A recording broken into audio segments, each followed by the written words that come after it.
All right, we're live. What's up, YouTube family? You know who it is. It's Danny Gould with the Gould team, selling Silicon Valley. Here with Monique, Stanford. We're about to start filming our podcast. A couple of quick things just for my YouTube family. This isn't going on Facebook Live. This isn't going on anything else except for you guys.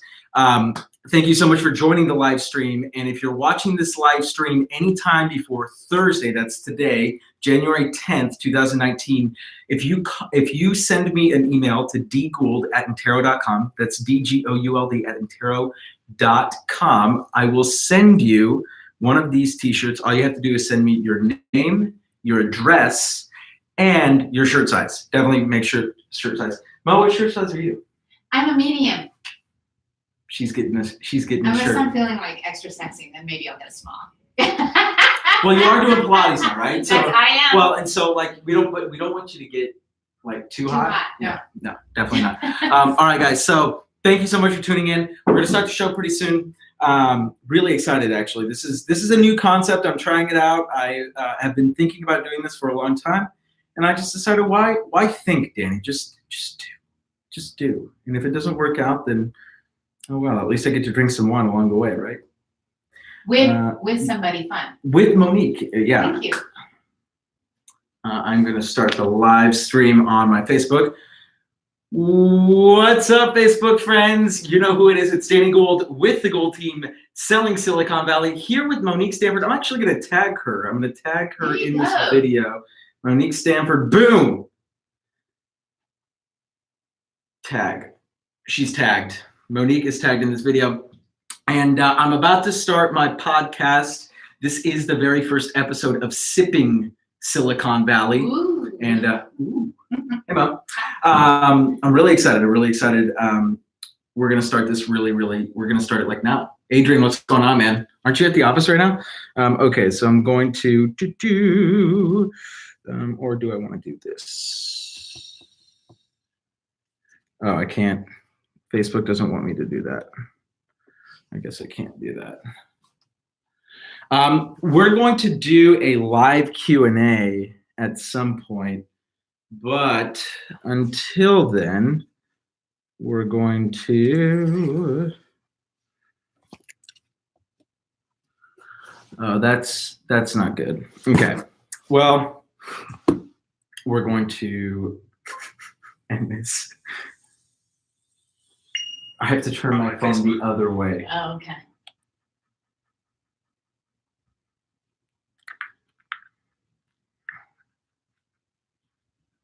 So just so that I'm clear, you have not started sipping already, right? No, there has been no sipping. There's no sipping. No. Just checking. Well, you know, it's a valid question. It's a valid question. But today, sipping Silicon Valley, local wine, local talk. Guys, Dusty, I need you right now, buddy. Okay, local wine, local talk. With Monique Stanford. You know, you're gonna look back at this episode and you're gonna say, boy. I know. Well, I hope we get sloshed. Things have gotten so much I hope we better. get sloshed on this episode. Oh. Whoa. Uh-oh. Oh my God, my phone just crapped out. That is really unfortunate. What's up, Facebook friends? Whoa, there she is. Monique Stanford. She's already tagged. I was going to tag her, but she's already tagged. Let's see. I am starting this live video. Guys, you know who it is. It's Danny Gould with the Gould team, selling Silicon Valley. I'm about to start this live video right now. So, yeah, let's do it. Hold on. Okay. I'll be good. Mo? It looks good. I think so. Yes. Awesome. I have one more piece of equipment to set up, and then we're good to go. Mo, entertain the folks, you know. Oh, that's funny. Yeah, That's funny. Well, you know. And I just, I know you again, can I want to sing. make You can sure. sing. Oh, no, that would require a duo Oh. or duet. A duet. A duet. There you go. I don't know if I can do that. I have not, and I too have not started sipping the bottles, but I am so looking forward to being your first guest. Oh my God, I know this is going to be super exciting. Let's see. Tasting some good local wines, and I'll try to stay away from the cheese. Yeah, well, I do love you don't have to cheese. stay away. Why do you have to stay That's away? one of my favorite snacks. I prefer cheese over chocolate. I don't know. I'm sure there's a lot of your viewers that prefer cheese over chocolate. You know, I think that's something about so people. I prefer. Oh, that's a tough one. See, If if you had to give up one of the two, which one would it be? Chocolate all day long. Gotta have the cheese. The stinkier, the better. Yeah, no, you're right. You're right. I would actually absolutely give it up. All right, guys. So cool.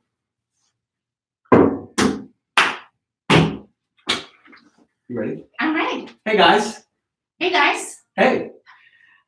This is Danny Gould with the Gould team selling Silicon Valley with Monique Stanford. Monique, thank you so much for joining me. Thank you for asking. Dude, this is really exciting. Monique, how long have we known each other now? Since you, oh geez, I would say about 3 years, 4 3 years, I think we close to 4. 4 years. So it's Close been to 4. 4 years and a month. 4 years and a month. 4 years and a month. I think I was Amazing. like 30. Yeah. And I was like 5. There you go. But yeah, you know, it is what it is. Well, Monique, thank you for being the very first guest on my inaugural podcast called Sipping Silicon Valley. This is a new concept that I'm trying out. The concept is very simple. Local wines, local talk, right? Where we sip local Silicon Valley or Santa Clara Valley or Alameda County or all the other counties, right? And San the wine, Mateo, San Francisco, Santa Cruz, Santa Clara, Santa Cruz. Monterey. We have some great wines. We have great wines. And even maybe to like Napa County, Sonoma, Mm-hmm. but I want to stay as local as we can to the South Bay. So there's a lot of great wineries here, and a lot of people don't really know too much about them. Everyone talks about Napa, right? Everyone talks about Napa, but no one really talks about the Santa Clara Valley and the great wines that are produced here. So I thought, well, what better opportunity do I have than to create some sort of podcast, some sort of content where I can feature the wines, we can drink, and then also talk about local things. I'm excited. So when do we get to open our first bottle? I beat you to it. Okay. We opened 2 bottles. I'm letting them aerate a little bit, but air out, I guess, air out. But I do have our. Let's get started, right? With Sarah's. We might as well. Sarah's Vineyard, one of my favorite wineries here in the Bay Area. It is actually a winery that I'm a member at. Have you been to Sarah's? I have been to Sarah's. As a matter of fact, I had never been to Sarah's up until recently. I've been working a lot out of our Morgan Hill office, so Right. spending some time down south, and had the wonderful experience of heading over there to Sarah's. You know that, what are we having today? We're having their. This is a Sarah's Vineyard, Bean Gris. By the way, I'm going to link in the show notes all the different wines that we try. So this one is the Sarah's Bean Gris Estate. The production is 2017. It's a rosé, so it's going to be lighter, and That's a big pour. That's a generous. That's a big pour. Pour.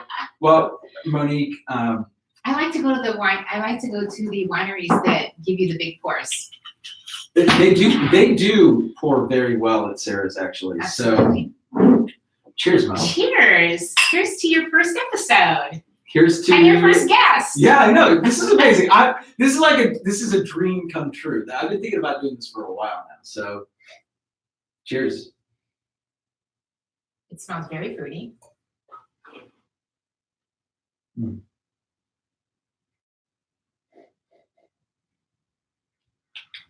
Now see, I like that. Yeah, it's good. I do. And I'm not a rosé drinker, but I think Sarah's Vineyard is known for her rosés and their Pinots. Mm-hmm. They're known for their Pinots. Their Pinots are really good. Well, it's like California, right? Every place is kind of like a Pinot place, but Yeah, that is really good. A little bit of apricot. I'm tasting some apricot also. Yeah, it says Von Brie is the traditional name for a rosé of Pinot Noir. So these are Pinot grapes.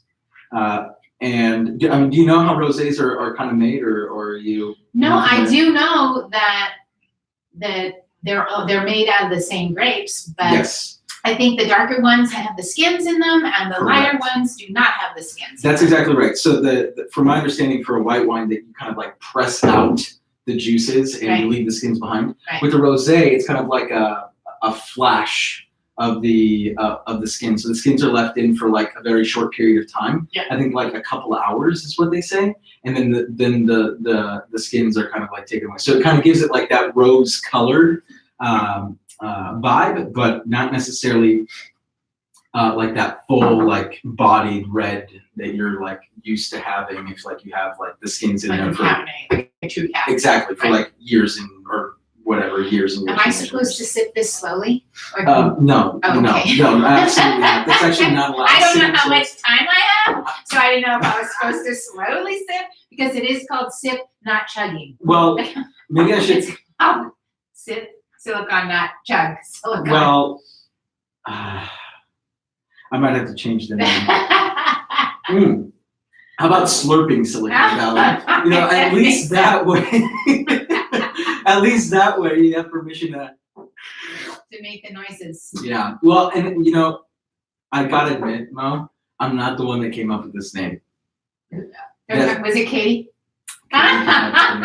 She's come up with all these amazing names, and I'm just like, I should have hired you a long time ago. That's right.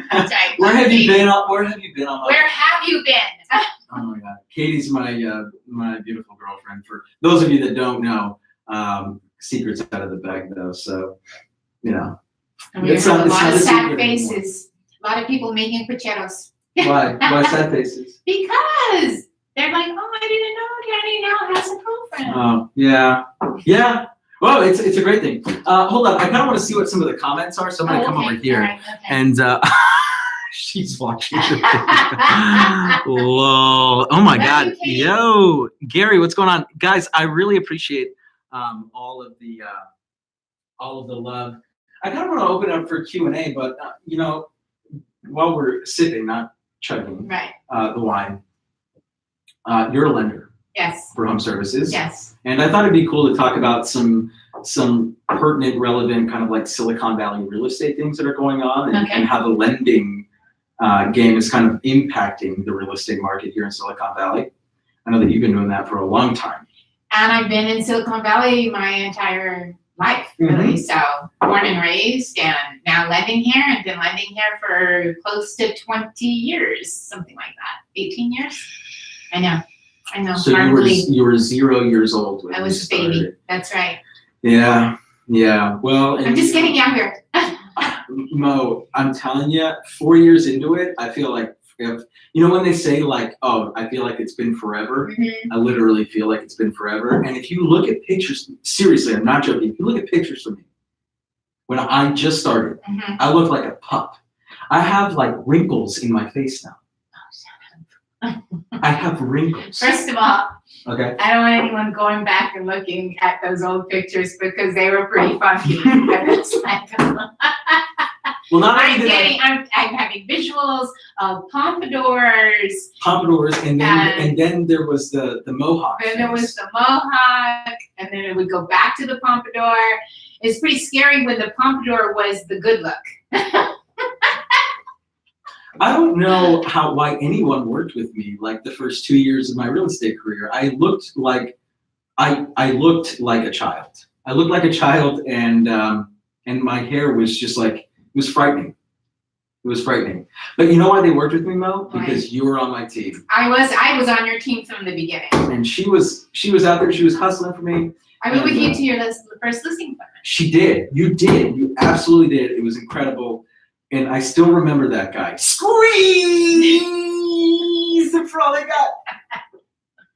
That's a story for another podcast, by the way. I could tell that one, and it would. I need to write a book. I'm enjoying our This is good, right? rosé. Yes. So Sarah's Vineyard, let's talk a little bit. So you've been to Sarah's. Yes, I have. It's really quaint, like kind of like mom and pop feeling, but not anymore. Like I went there a couple times last summer and they had like a huge like Friday night shindig where they had like music and like food trucks. So they do a really good job. They like sell you bottles Friday nights during the summer, and then you go out there, you can enjoy the live music. It's free, right? And bring a picnic if you want to, or gosh, I mean, you could even you know, get the food from the food trucks and stuff like that. We had a really amazing time a couple times that we went there, and the wines are amazing. And it's very romantic. It's got a very romantic feel. I think that was one of the things that I noticed when you say about how quaint it was and how mom and pop it felt, but it also has a very romantic feel to it. Have you gone there once? I have, and we snuggled. Oh my god. Anyways, great place. I think that Silicon Valley, you know, really, really underrated when it comes to some of these amazing wineries that we have. Where we live, you do not have to go driving, I know. you know, 2-4 hours away. You can go 30 minutes down 101 and have a wonderful, wonderful experience at Sarah's. Yeah, and you know, if people are wondering where Sarah's is, it's like literally if you go on Monterey Highway or you take the 101 and you get on the 152, right? So it's like you're going to LA, but instead of turning left to go to LA, you turn right on the 101 South. Yep. And then you just you take it all the way and then eventually you run into Sarah's. There's so many wineries back here. That's what I was gonna say. So if you go there, obviously you're gonna wanna stop at a few other ones because there are quite a few wineries just right there in that little corner. I wanna say there's like 4 of them all within like walking distance, like a block from each other.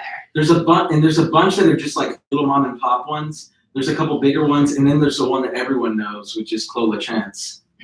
Have you been to Clos La Chance? Nope. Okay, Clos La Chance. It's like a beautiful like little like winery back there, kind of near Sarah's, but like maybe 10 minutes away. And there's like a bunch of like weddings. It's like the most like beautiful kind of like wedding spot. It's really nice. It's really nice. I've never been there. Well, but I'm gonna take your word for it. Yeah, you gotta go. This spring we'll go. Fortino's wineries. Fortino's is close to. Shout out to Terry Fortino, also an Xero agent. That's absolutely right. Hey Terry, I've never met you, but I know. Huge. They have a huge area for weddings and stuff. Oh, do they really? Yeah, I've never been there before, and I went over there this last summer, and it was very cool. Also live music. And, you know, we have some great places to visit. There's a lot that Silicon Valley has to offer. Are you still working on that, or do you have another glass here? I saw that. I kind of want to try. Let's see. Well, we should go from lightest to darkest. That's so if we're going to do that, then we should go with the Pinot next. Pinot. Right? So Testarossa. Testarossa. Well, you do the honors, please. Okay, I do that. I'm a member at Testarossa. Look at that. I am. What a pour. Perfect. I'm good. Oh my goodness. We're gonna enjoy. I know you wished you were here. You really did. You really did. Cheers. Cheers. Okay, so this is for those of you who are listening to the show. This is Testarossa Pinot Noir, 2016, and all Testarossa does is Pinots and Chardonnays, and then occasionally they'll do some like cuvées or their cuvées are good. Really good. And then sometimes they'll do like red blends, but most of the time it's like Pinot Noir. And this one, Chardonnays, or Chardonnay, Arroyo Grande Valley, Rincon Vineyard. It's a single vineyard series. Let's see, Rincon Vineyard. Oh, that's so good. Is it good? Oh my god. Okay. This is delicious. And again, I'm a huge Pinot fan. So. Me too. Over rosés, but that rosé is great. It's very fresh and light, nice and, you know, good for like a vegetable dish or, you know, maybe chicken. But this here is outstanding. I really like it. Not good. Oof. That's good. Yeah, that is good. So this particular winery if you don't know or have not been to Testarossa, when you get there, you're going to think to yourself, I can't believe that I've lived in the Bay Area all this time, and I did not know that this winery was right here, which is located like in the little foothills back behind the town of Los Gatos. Yeah. I mean, you're just like, you drive through Los Gatos, you pass Nick's on the left, and then you just go. Love Nick's. I know. And then you just go up the little hill, and then you find yourself at this place where a bunch of monks still hang out, and they still make wine there. And it doesn't look, when you get there, you're like, is this a castle? I know. It's huge. I know, with the stone entrance, and it's so old. That's what I think is so cool about it, because we don't have a lot of really cool, old buildings where we're at, right? And over there, it's just like, it's very cool. It almost feels like you're walking into like a medieval times kind of like show venue. Yeah, I almost feel like I need to wear metal. Dress you up in full armor. Do you feel like you need to wear metal? And have a sword? Well, I wear Kevlar only. There's a secret I have to tell you. Okay. I'm Batman. Bad joke. Terrible joke. Awesome. I'll be here till Friday. It's fine, guys. And then I leave. I promise. No, but this is actually really good. It's very good. Right? Yes. It's making me hot. Like, I mean, when you have a drink and then you start to warm up. I hear you. Okay. I hear you loud and clear. Okay. It's actually, I think it's the room that's warm, which is unfortunate. I wish that there was a way that we could turn the AC on. That's okay. But there's not. So lending in Silicon Valley. Lending in Silicon Valley. Yeah, we still haven't even touched the lending side of things. Well, the market slowed down, and I think everyone knows that now, right? I don't think it's front page news, and everyone's really talking about inventory.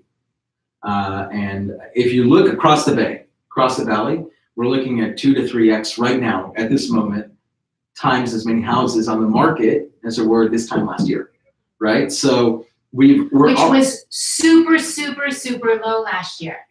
Last year was exceptionally low. Right, if you look at 2 or 3 years, then we're actually pretty like close to being on target. Yeah, absolutely. So it's only last year's data that it's almost like last year was the anomaly and not this year. You're absolutely correct. You're absolutely correct. And I think people are really getting hung up on the fact that, last June things were so sky high. Well, look, if you look at the year-over-year data, we're still high. I mean, we're still positive. We're still in the green.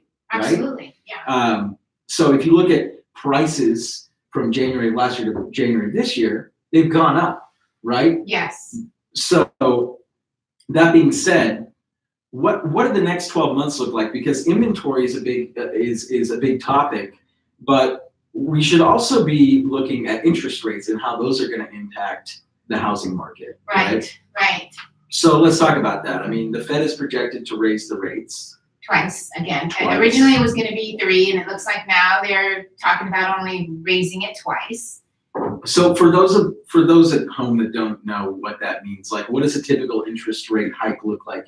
Typically when they raise the hike, typically when they have the hikes, it actually raises, the hikes go by a quarter each time. It's usually a quarter. Okay. But the misconception is that a quarter hike equals a quarter in your interest rate, and that is so wrong. Right, because that is just so wrong. What were you going to say? Well, because you have to put in additional buffer for the servicing of the loan too. And it's not just that; it's that the interest rates that people pay for their homes are they seem to be, at least lately over the last few years, driven by Wall Street and the faith in our economy or lack thereof.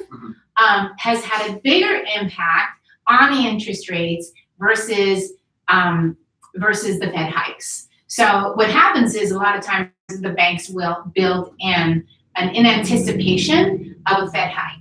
So in many instances, and this happened the last time they last time they had the last Fed hike, it really had very little impact on the actual interest rate in purchasing a home loan. okay, or in purchasing a home.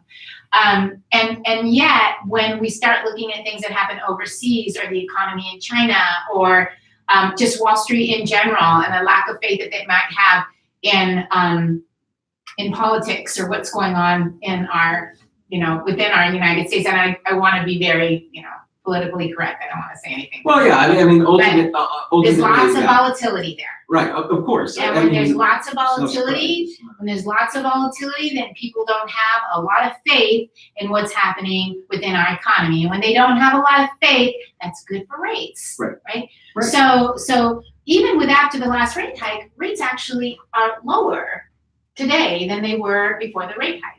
Okay. Which is kind of interesting, because that really has a bigger, I think that the economy has a bigger impact right now on the interest rates themselves.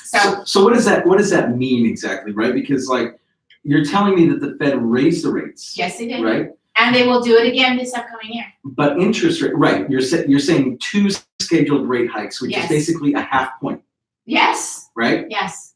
But the interest rates have gone down. They actually were less than they were just right before the Fed hike. And there's really, and in depending on the bank and depending on where you went to, most of them actually kind of held steady, and then soon thereafter had pretty big reductions in their interest rates. So, and what's interesting is that there's really no rhyme or reason as to why that is, because it is normal that if the Feds increase the rate, then it's going to have an impact on your interest rate. But generally speaking, if they raise it a quarter, your rate might only go up by possibly an eighth, because in many instances, the banks already have those rate hikes built into the rates that they're quoting people today. Got it. And after the recent rate hike, there was some pretty big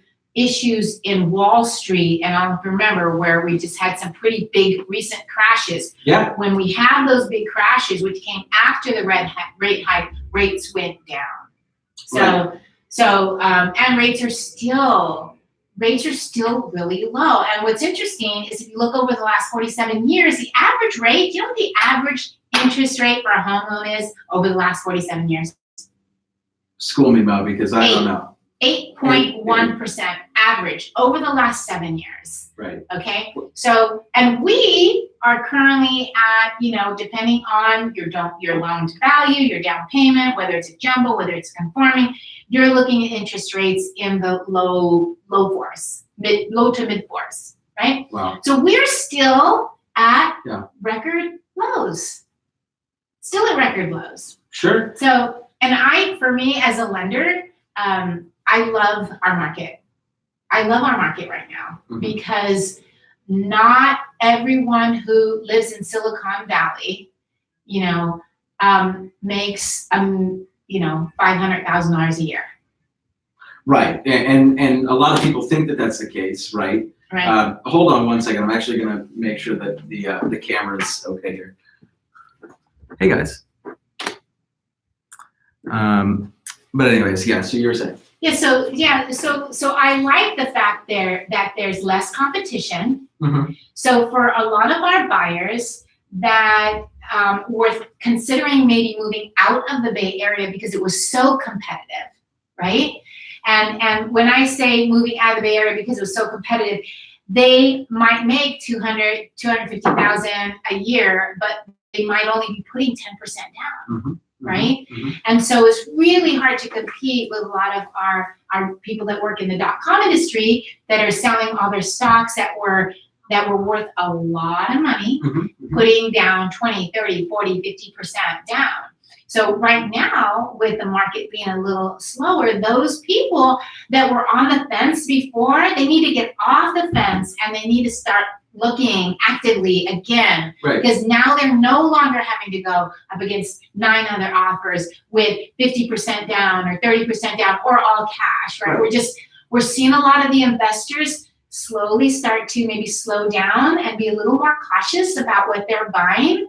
So that means there's a little bit less all cash out there. And then again, because of the stocks going down and the prices with Apple and a lot of these bigger Facebook, with their stock values decreasing, their down payments are decreasing. So it is a great time to buy for people, especially if you were one of those buyers that did not have a lot of money and felt, gosh, I can't compete. Yeah. You can compete now. Yeah, well, you raise a really interesting point, right? Because there was a certain sentiment, right, that a lower down payment was going to, or equals a less attractive offer, right? Or a less secure offer. Right. And you and I have talked about this many times because I've had many clients who have put 10% down and we still get the offer accepted. Yes. Right. But I think we're talking macro level here. Macro level, yes. If a listing agent or the buyer's agent does not properly educate the seller, right, as to what, security actually means, right, then there definitely is the potential for buyers now to come in and look stronger than they once did. Right. Right. Absolutely. I think if agents were doing their job from the get-go, they could have really mitigated a lot of that. Because I know, for instance, myself, like there were a lot of buyers that I helped that were 10% down. We still got them into contract, but that's because we talked to them. You got vets into contract. And veterans into contract. Amen to that. Yeah. 100% financing, 0 down, and you got them in contract. Right. So that was really good. And that's the thing, right? So I definitely hear you on that. So you're saying that now this neutral market, I definitely agree with you. I think it works out in everyone's favor. I think that there's a lot of sellers right now that are holding on to last June's prices, right? And God bless you. I don't blame you, right? I don't blame you for wanting the top of market price, right? But I think now, for this foreseeable future at least, we're in a market that's going to be very stable, right? Yeah. The price increases, if any, are going to be minimal. So it's not a matter of, well, can we time the market to get the highest possible price? Because the highest possible price is come and gone. Right. Right. Right. In the sense that of the cycle. Right. In this cycle, we're probably past the peak. Mm-hmm. But there are still micro instances where you can really help maximize someone's equity as a seller, right? And still make the buyer feel like they're winning. Right. And that's a successful negotiation where everyone wins. Absolutely. Right? Absolutely. And I think one of the other things that when we talk about our market and how it's softened, I think so many of our buyers, when a home comes for sale from their neighborhood, the first thing they do is they walk over there and they want to find out what's it listed for. Right? They always say, well, what's it listed for? And that's always their talk. What's the house listed for? They want to go and see if there's a little flyer in there. Or they go on Zillow. Oh, what's the house listed for? Right? And in their mind, their home is now worth what their neighbor just listed their home at. Yeah. Okay? And so I think the biggest falsehood is now those listings, now what they don't know is they don't know what it closed at. Right? Because unless the agent sets records and advertises the shit out of it, right? And says, oh, well, I got this price. And I did it. Right, but your average homeowner, does not know. Yeah. And doesn't even bother doing the research to find out, oh, gee, my neighbor that was listed for 1.7, I wonder what they ended up closing escrow at. They don't even know. Some of them do. I'm actually, if they're actively considering selling. That's correct. So, and there is right. Once you become interested, then you become educated, right? So that's right. That's a good point. They become interested, then they educate themselves. Right. But you're right. In people's minds, the list price is what their home is worth, and especially in this market now, we're seeing a lot of overpriced listings. We're seeing a lot of listings come off the market. A lot of listings expire, whereas before we had very few of those types of situations happen. Excuse me. But we're also seeing listings that are coming in and that are listed below what the last home listed for, right? But will end up selling at about the same thing as what the last home sold for. That's correct. Right? So again, that's kind of a misconception. Gosh, my neighbor over here, few months ago was listed at 1.7. Now my neighbor over here is listed at 1.6. Oh my gosh, right? But what they don't know is that the neighbor that was listed at 1.7 sold for 1.6. Right. Right? And I think that, so that's why a lot of people, when they see the list price, they start thinking that the sky is falling, and it's not. And I think that most of the buyers that, a lot of times if they hold their ground, they're going to get really close to what they have their home listed for, as long as it's realistic. Monique, and I'm so glad that you said that, because I tell everyone, patience. Literally just stick to your guns. Do not panic. People are used to selling their home in a week. That's not going to happen anymore. It might, and if it does, mazel tov, good for you, right? But the reality is that most homes right now are going to take 30, 60, 90 days to sell. And it might take longer than that. But the reality is that buyer will come along if it's priced close to market. Right. There's no reason to panic. Right. No. I've seen a few panic sells. Oh gosh, and I have devastates everyone. Absolutely. It devastates everyone, and especially the neighbors, because they're like, oh, well, this person ruined it.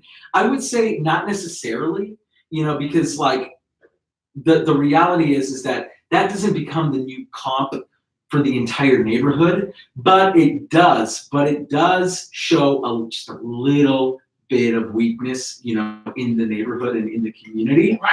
So, and then that's why it's so important to know who you're listing with, right? Well, that's exactly right, because all my sellers, they're like, should we reduce? And I'm like, well, have we been on the market 120 days? Have we been on the market 90 days?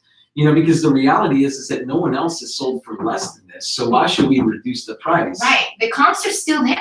They're still there. The comps are still there. They're still there. Now, there is something to say for your neighbor giving away your equity.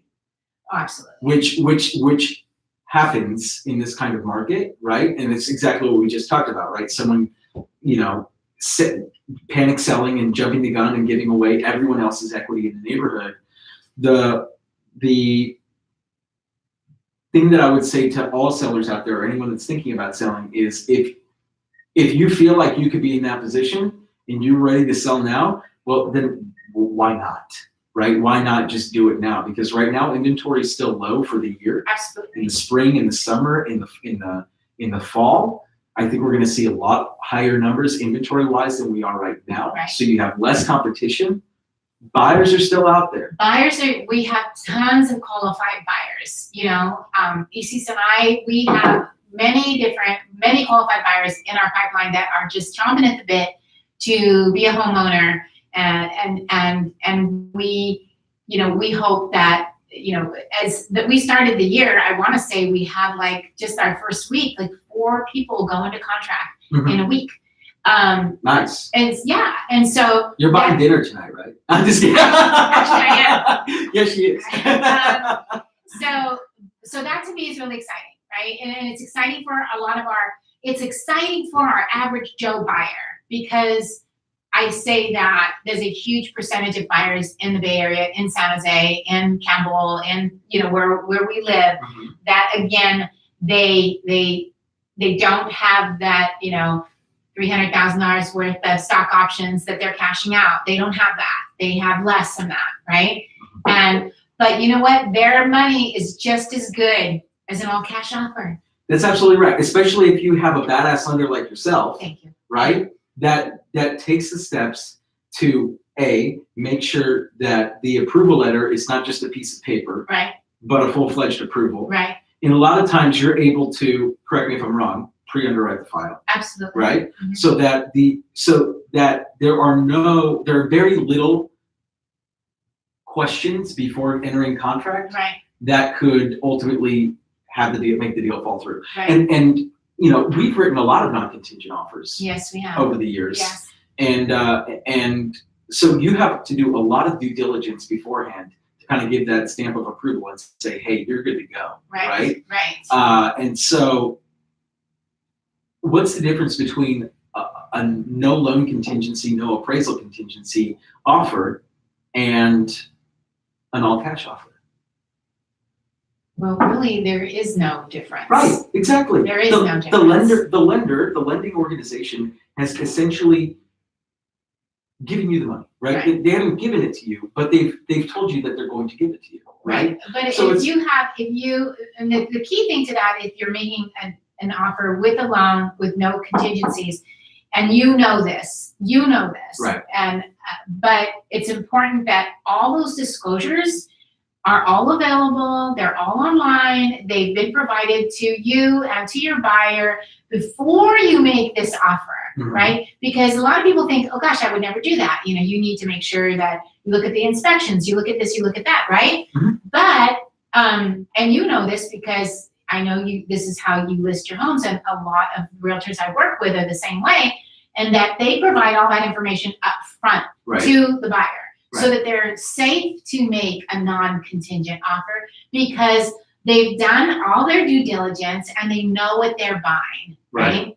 So, but really there is no difference. I mean, the seller is still, if they're gonna get $1 million, still gonna get $1 million. They're still gonna get $1 million. Absolutely. There is no difference. All cash, getting a loan from a reputable lender that, you know, and you take the time out of your day to go out there and really make sure that the listing agent is comfortable with the borrower and what they're doing. So look, I mean, at the end of the day, and in this market, I tell my clients, don't give away your contingencies for free, right? Like, why come in? You don't have to. You don't have to. Yeah, right that's now. true. You don't have for to. the most part, we're talking like 95% of the time. There's still those small exceptions there where a home is going to get multiple offers, has offer deadlines. So, you know, like, you know, it's the micro versus macro. Like macro scale contingency is totally fine. Micro, maybe not so much, right? So, I just recently had one of my buyers make an offer on a home. The home was listed for 40 days, which again, not that long, but it's been 40 days, no offers. But for last year, that would have been like, what's wrong with it? Right.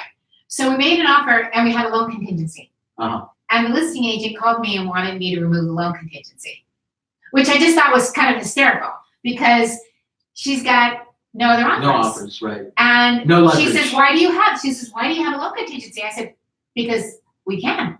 You know? That's the right answer. Because we can. Because you'll still accept our offer. And, you know, so I explained to her that yes, I've done all my due diligence, but my buyer wants a contingency. And guess what? We're the only offer on the table and we can ask for that now, right? But I just thought it was hysterical because she wanted us to remove it. And That's hilarious. And I told her, you know, so we shortened it, you know, but I just thought that was really kind of funny. Well, and it's so funny, like, honestly, if I was the agent and she had called me and told me that, I said, well, you know, you can always counter back with, you know, no loan contingency, but you know, there's no guarantees that my clients are going to say yes. And the reality is that, you know, it's just my job to make sure that they're still talking to you after you send that counter. Right. Which my buyer, as this listing agent was going back and forth, ended up finding another property and didn't. So she accepted it, she countered, and then we ended up going on to something else. And it was just really funny because she literally talked herself out of a contract. It's just, I thought that was really, really interesting. Be careful who you work with. Yeah. Because who you work with matters. Who you work with. Gee, where did I hear that from? Oh my God. Well, we're doing some work right now. You're going to have to chug because we only have 2 glasses each. All right. I'm going to chug this chug one the Von Gree. I recently had. This is actually a very good rosé. It is very good. I'm just going to throw that one out there. So one of the things I wanted to also mention when we talk about lending in Silicon Valley and how the different changes within the stock value of a lot of these big companies, right? Like our Facebooks and our Googles, and you know. So when we see the stock come down, what people don't understand is that has a big impact then on their down payment. Right. And so recently I had somebody that had come, I had pre-approved him putting 20% down.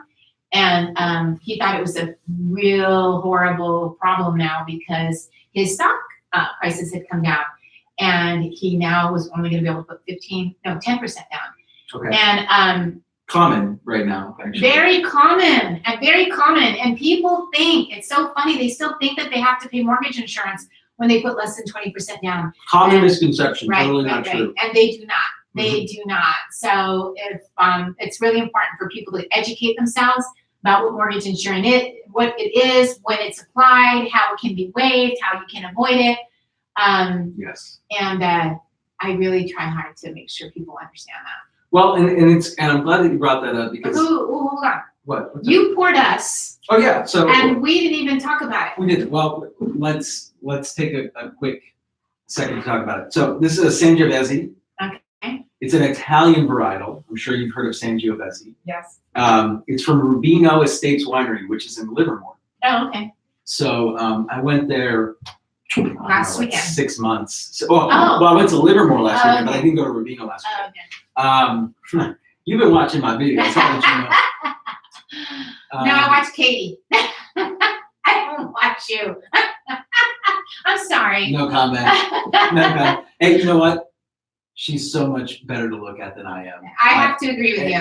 And you know, that's, God, I'm a lucky man. I'm a lucky. Okay, focus. Anyway, sorry. Okay, got distracted. Sorry. Anyways, Rubino Estates Winery, the Sangiovese. This is in Livermore. It's a 2014 vintage, and so let's give it a sip, shall we? No chugs. No slurping. No slurping. Especially no slurping, but no chugs too.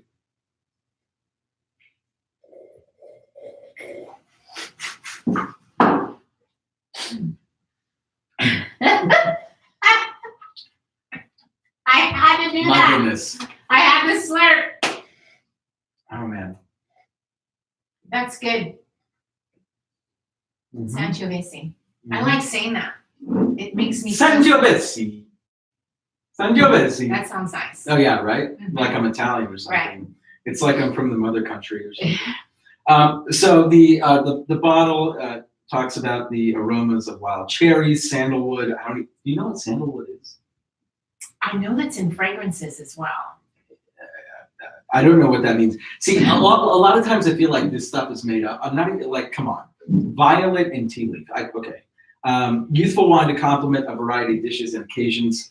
I mean, obviously, this is. What do you think of this one? Because I'm still trying to figure it out. I like my Pinot better. I don't know, actually. Actually, no, that's pretty good. I think it just really depends on what maybe if I was having it with a piece of cheese. Oh, and I was about to say, I just had some cheese. Hmm. I treat my guests well, by the way, guys. If you're listening to this, I have a little cheese platter here, some crackers. You know, I'm trying to make it as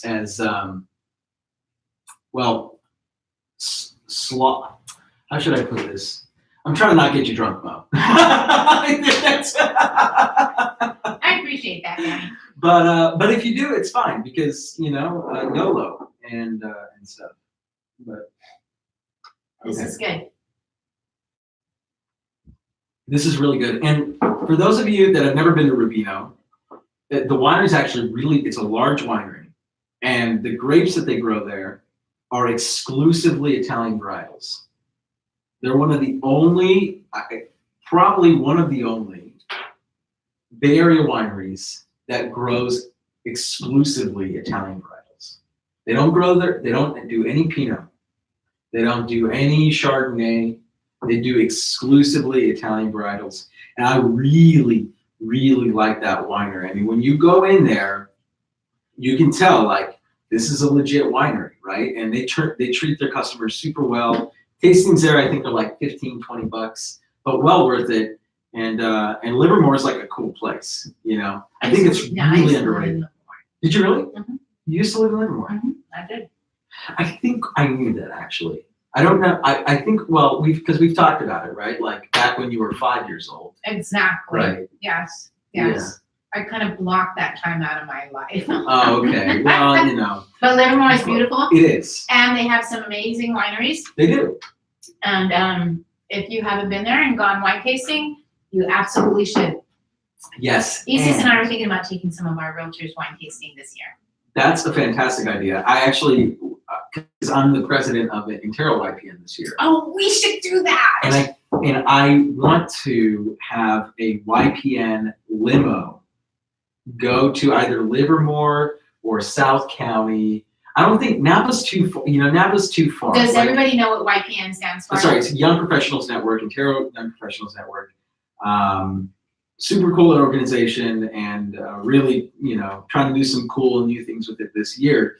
So one of the things I want to do is take all the YPNers wine tasting. If you're a YPNer and you're watching this, by the way, give this a thumbs up. If you want to go wine tasting with us. Yeah, thumbs up, or if you're listening to it, shoot me a text and be like, yo, let's do it. Let's do it, for sure. But Livermore is super cool. Also, by the way, if people don't know this, there is a wine trolley in Livermore. It's the quaintest thing. It's really, and they take you to Rubino. Well, they have a couple wineries that they kind of cycle through. Right? Wait, when you say a wine trolley. Trolley. So it's kind of like, it's a trolley, and it takes you to so it's on wineries. those. No. Okay. No. It's kind of like it's like a trolley bus. It's like a cheesy trolley. Yeah, but it's comfortable. But I think of a trolley as, on the little tracks and. No, it's not that cool. It's not like the Napa train thing where you do the train.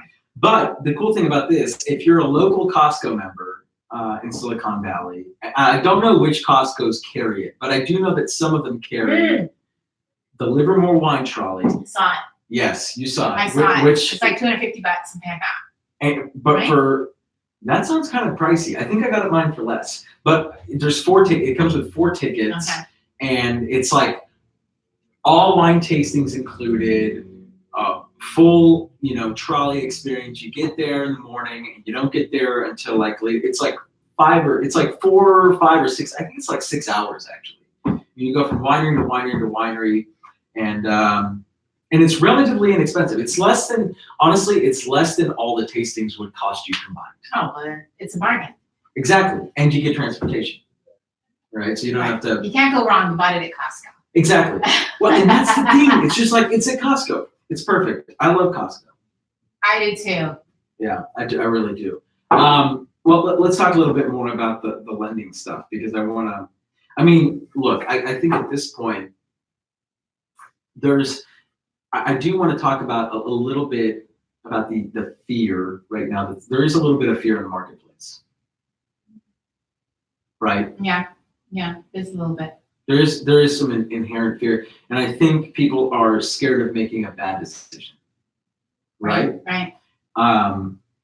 And the truth is that if I knew what was going to happen, then I could warn people when they were making a bad decision. Right. But all you really have to look at this point is data, right? And trends in history, right? Because history tends to repeat itself. Right. And so from a lending perspective, do you see anything? Do you see any indications, any warning signs that there could be a correction soon? And by soon, I mean in the next 12 months. No. I really believe that that we're going to continue the kind of the trend that we're in right now. Right.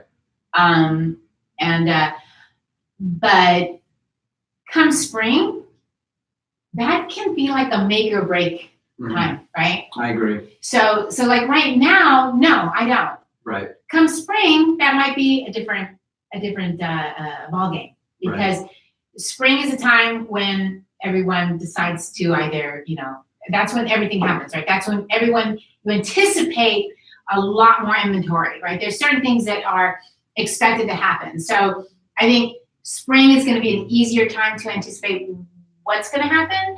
As of right now, I feel like everything's going to stay the way it is. And for those people that are on the fence about buying, one of the things I'm one of those people that lend and have conversations with my heart. It's like, so when I'm talking to someone who's thinking about buying, and they start asking me, well, do you think the market's going to change? Well, do you think it's a good time to buy? Well, do you think that, I could get this house for less all these kinds of questions, right? Sure. And the thing is that they're valid questions. They are valid questions. They're valid questions. But the key thing is that all of us really just if you work with a motivated individual, nothing else really matters. Meaning, right? So if you have a buyer that has a wife at home who's expecting, and they live in a 2-bedroom condo. Most motivated client you'll ever find. Absolutely, right? And so is now a good time to buy? Of course, it's a great time to buy because you're buying your new home for your new family, and your family's growing, and now you're looking at school districts, and now you have a completely different motivation, a different reason to buy. And so what we want to do for those of us who are in the industry, you want to work with people that are motivated, right? You want to work with people who's motivated. And for the buyers, my question to you would be, if you need a new home and you're looking for a bigger home because your family's expanding, you're changing jobs, whatever it might be, then now is your time to buy, right? Because it's not a matter of what the market's doing, because if you need to buy, you need to buy. Then that means now is the good time to buy, right? That's like the way I feel. I feel like if you have to buy now, then now is a great time to buy. Right. And I think the argument is that, and a lot of people, a lot of buyers that I talk to, have the inherent, I guess, feeling that there's never a true need to buy. As long as they have a place to live, they're good, right? So to those people, I would say this, at some point you don't have to buy, but at some point you're going to really, really, really, really want and or need to purchase a home, right? There's ups and downs. Is there a bubble? Well, it's all one big bubble bath, right? Okay, so one of the things, because this is in my brain right now when you just said that, if you don't need to buy, then one of the things, those buyers that made 150, 200, 250, 300,000 last year and didn't buy, right? They need to think about that check that they wrote Uncle Sam. When they paid their taxes, when they did their taxes and they had to write that check, or they didn't get as much as they thought they would on their refund, they need to think about that, because if they think about that, then maybe buying a home and having a $700,000 mortgage is a very wise decision, right? Because it's not always about equity, but it also has a lot to do with your tax benefits, your write-offs, how much you're paying every year. There's a lot of things to take into consideration. It's not just a matter of, will my house go up in value next year? And there's a big distinction, right? Because you're thinking about it, what I tell my clients is your primary residence your place of living or an investment, right? Because the truth is that a lot of people see it as both, and that's true, but you need to prioritize. Right. Is it your residence first and then an investment, or vice versa? If you're young, single, no kids, no wife, no girlfriend or no boyfriend, and you're making whatever X amount of dollars, $150,000 a year, well then maybe you can look at it as an investment first and then a residence, right? But at the same time, if you look at trends over 10, 20, 30 years, real estate is the best investment you can make. Absolutely. And every 10 years, you're going to always make a crap load of money. And buying on the up, I guarantee you no one that's selling their home right now that bought in 1997 is even thinking about whether they bought on an upcycle or downcycle. No, absolutely. They're collecting their 7-figure check and they are running to the bank. Absolutely. Right? Absolutely. So it's like, and that's why I tell my clients, if you're going to be there for the next 5 to 7 years, if you can count on being there or holding it for 5 to 7 years, if you can hold it, buy another property, listen, then buying and holding is the best real estate strategy, period, right? If you can continue to buy and hold, buy and hold, buy and hold, buy and hold, then you should be doing that every single, you should be buying real estate every year, right? Regardless, you should have bought last No June. matter what market it is. Exactly. Right. I'm gonna do the camera again because clearly we're talking a long time. But Monique, this has been a lot of fun. Actually, we're doing really well here. But ultimately, from an investment standpoint, this is definitely we're on the down, right? I think we're on the down. We came down. We're neutral right now. Now, how much longer until we crash? Well, that depends on a lot of extraneous factors that we have no control over, right? That we have literally zero control over. So the truth is that you could be waiting a long time. You could be waiting a long time. It's a lot of checks that you could be cutting to your landlord. Right. Right. There's a lot of checks that you could be that you'd be cutting to Uncle Sam. Right beforehand. So I believe what you're saying is true. And the truth is that the next correction will not be a crash like it was in 08. Oh, absolutely. I just don't see how that's possible, right? It's basic economic theory, supply, demand. Supply goes up, demand goes a little down. Yes, there's going to be a correction. There's going to be a dip. But is it going to absolutely go down to what was it, like 30%? Like It depends on where you live. Where you work, Yeah, but let's say 20-ish, 25%. Or more than 30 too. So. Right. But will that happen? Will that happen again in the next correction? I bet my life on it because lending is not what it was. Well, lending's not what it was. There's other factors too, that people don't talk about. The huge student loan debt, right? America's we're underwater, right? People don't want to admit it, but I just don't see even that causing the systemic meltdown that we experience. Yeah, no, it's no. I think that we're always due for a correction. Mm-hmm. Think about it. Not always, but what is it, like every 7 years? And we are due. We are due. We're due for a correction. And I think that's what it's going to be. I think it's going to be a correction, and it's not going to be any big meltdown. It's not going to be any big crash. I think it's going to be a correction that all of us can afford to go through. Well, if you prepare for it, right? You can afford to go through it if you can prepare for it. And honestly, having a mortgage is probably better because you're going to have a mortgage. Because we're talking about people that is a fixed. The thing is with the mortgage, it's fixed. With the rent, you never know what's going to happen, right? Right. Absolutely. Rents. Yeah. So, but it is what it is. I think ultimately, what you've kind of made me realize today is that, with the way things are right now, even the interest rates aren't necessarily locked and loaded into going up, right? But if they do, there is going to be a slight decrease in purchase power. Right. So if there's a slight decrease in purchase power, the reality is that there could also be a negative effect on pricing, right? But is it enough to compensate for the increase in rates? And I think it's almost kind of like a wash. Yeah, it is a wash. Right? I really think it will be a wash. Absolutely, I do. So I don't think it's really, neither one of them is going to be important enough to be impactful, that impactful on our industry. I mean, you want to know how seriously I'm not just walking the walk, talking the talk. I'm walking the walk because I'm seriously thinking about buying right now. I think this is a great time to buy. I literally think this is a great time to buy. So as a buyer, I think it's a great time to buy. As a seller, well, you can't get better than what you got in June.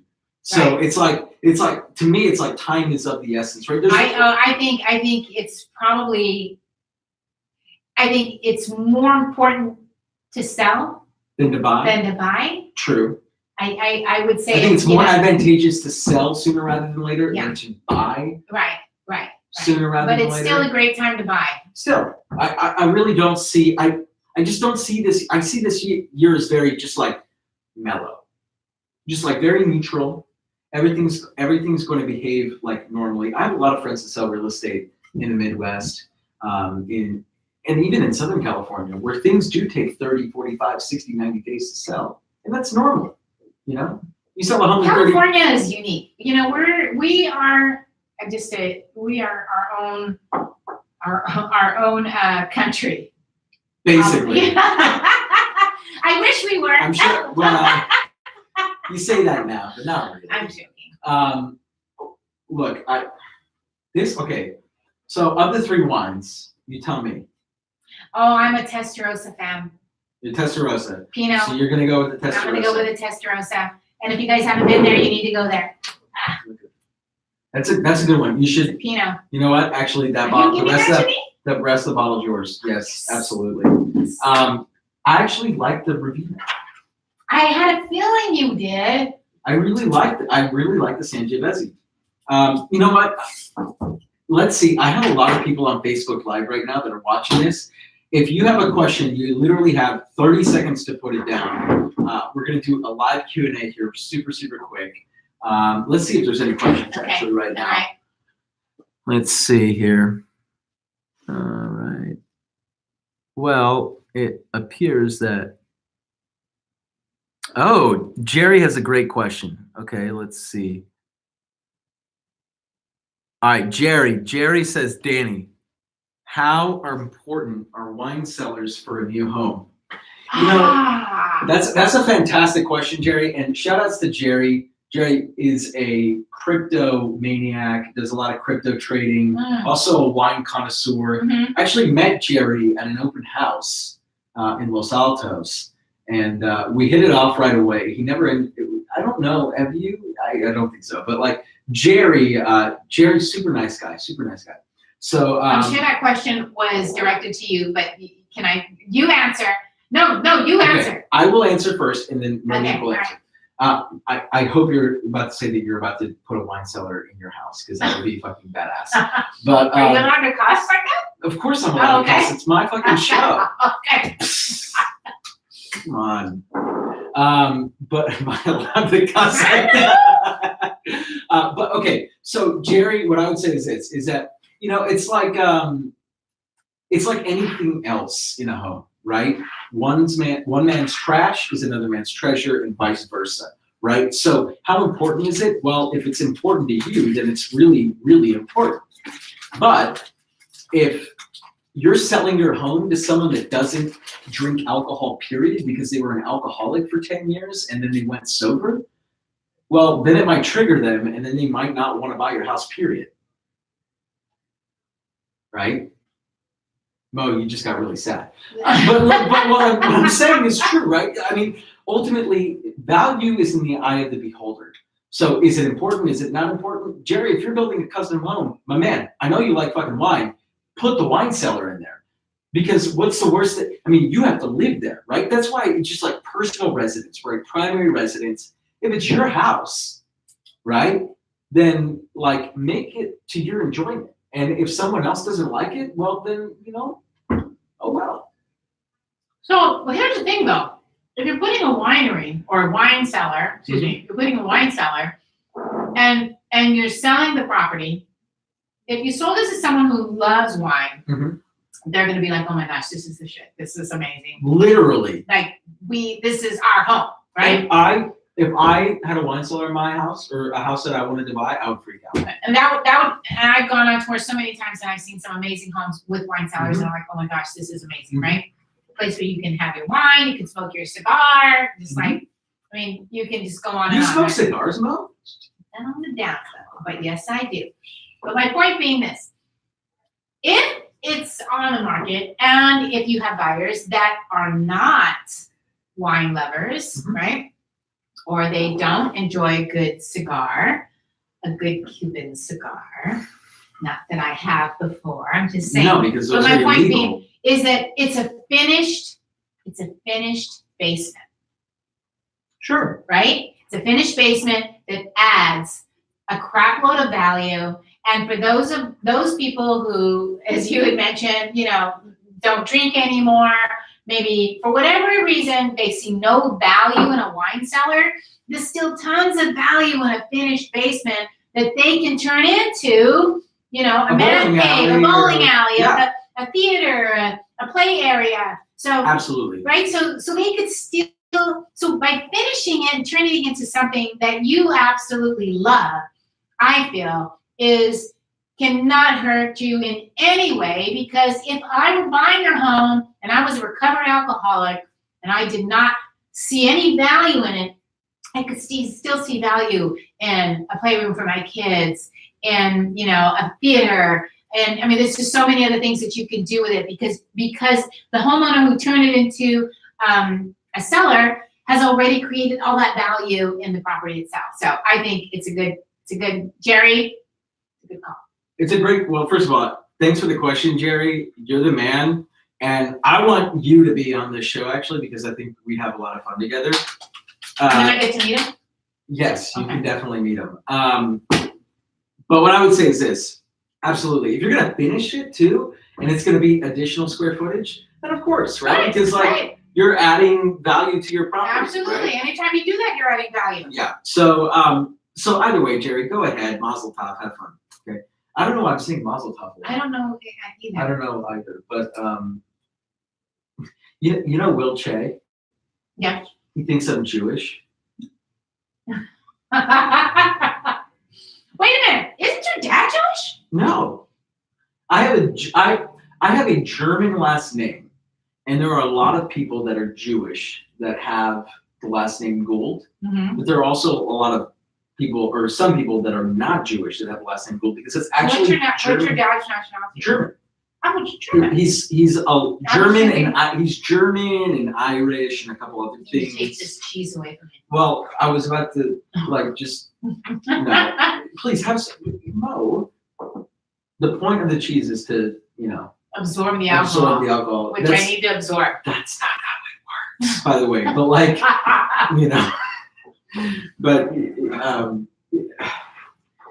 my goodness. How much longer are we doing our show? Oh, well, we've literally, we've gone through all the wines.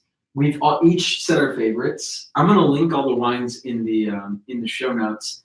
I don't really have any rituals, so we can come up with a ritual right now, Mo. This is how you end the show? This is our opportunity. This is your opportunity. This is to put your mark on the show. And this is Sipping Silicon Valley.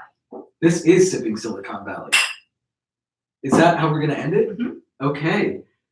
Wow. It's over. This is Sipping Silicon Valley. Monique, thanks so much for being on the show. Thank you for asking me. I felt so honored.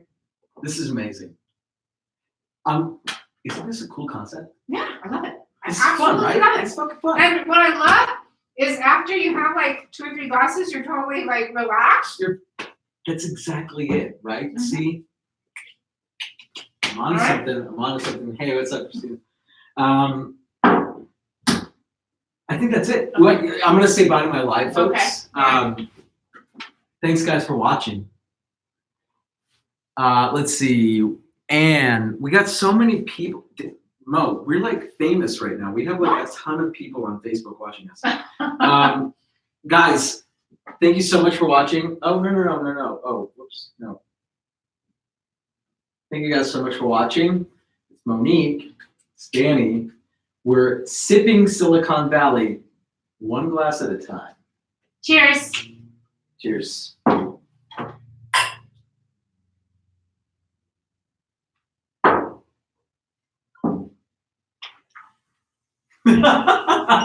Oh, we got the YouTube people too. All right, guys. Hey, thank you so much for watching. That offer does stand until midnight. So if you Dusty commented, what's up, boy? Hey, so guys, if you want the shirt, remember dgould@intero.com. I got you guys hooked up. Let me know what color you want. I got white and I got black. But I don't have extra small. Just I think extra small is the smallest I can get. So I hope none of you are midgets. If you're extra small, you need to gain weight.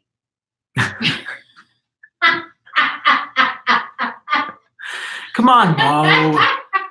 Mo. All right. Peace. Peace.